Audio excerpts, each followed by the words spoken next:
आज की कक्षा में सभी का स्वागत और अभिनंदन। आज हम अभिज्ञान शकुंतलम के 9वें श्लोक का अध्ययन करेंगे। सूत राजा से कहता है कि घोड़े जो हैं अत्यधिक वेग से दौड़ रहे हैं, तो राजा भी उन्हें कहता है कि वास्तव में घोड़े जो हैं वो सूर्य और इंद्र के घोड़ों का भी अतिक्रमण कर रहे हैं। इसी को आगे श्लोक में कहते हैं, राजा कहता है, देखिए, यदा लोके सूक्ष्म व्रजति सहसा तद विपुलताम यद अर्धे विच्छिन्नम भवति कृत संधानम एव प्रकृत्या यद वक्रम तदपि समरेखम नयनयो न मे दूरे किंचित क्षणमपि न पार्श्वे रथज्वा। राजा सूत से कहता है कि घोड़े जो हैं अत्यधिक वेग से दौड़ रहे हैं और इनके वेग को देख करके ऐसा लगता है, इनकी वेग की तुलना करते हुए बताते हैं कि यदालोके सूक्ष्म व्रजति रथज्वात, यानी कि रथ के घोड़े जो हैं अत्यधिक तेजी से दौड़ रहे हैं।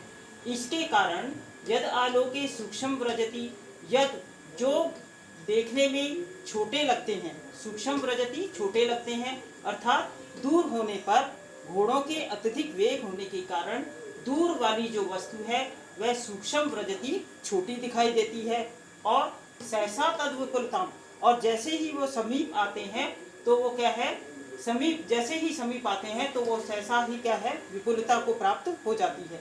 जैसे हम और यद अर्धे विच्छिन्नम, और रथों के वेग के कारण, रथ के वेग के कारण यद अर्धे विच्छिन्नम, जो चीज दूर से हमें क्या है आधी कटी हुई सी दिखाई देती है, वह वेग के कारण कृत संधानम, मानो क्या है जोड़ दी गई है, ऐसी प्रतीत होती है। प्रकृत्या यद वक्रम, और वेग के कारण प्रकृति से, स्वभाव से जो कैसी है, टेढ़ी होती है।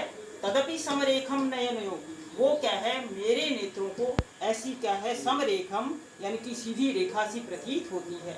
न मे दूरे किंचित क्षणमपि, किंचित क्षणमपि में, यानी कि कुछ भी जो है क्षण भर भी में मुझसे क्या है, ना दूरे ना पार्श्वे, ना तो दूर रहती है और ना पास ही रहती है। इस कारण से, रथ के वेग के कारण से, ये घोड़े जो हैं वो अत्यधिक वेग के कारण ये सब चीज़ें जो है प्रकृति के हिसाब से मुझे क्या है बहुत ही अलग महसूस होती हैं। आपने ये अनुभव किया होगा कि जब कभी हम किसी ट्रेन में बैठकर जाते हैं तो ट्रेन में दूरी होने के कारण कि कोई वस्तु जो होती है वो छोटी दिखाई देती है, और जैसे ही ट्रेन उसके पास में आती है तो वो क्या है बड़ी दिखाई देती है।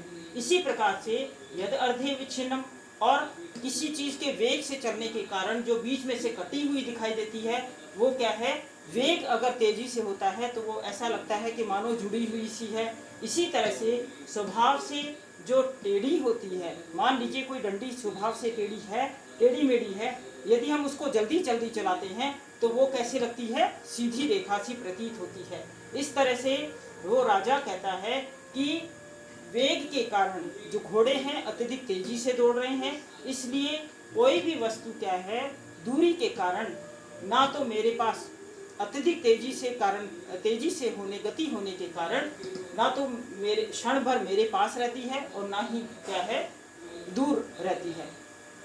ऐसा उन्होंने वर्णन किया है। महाकवि कालिदास ने इसमें गति का बहुत ही अधिक सुंदर चित्रण किया है। धन्यवाद।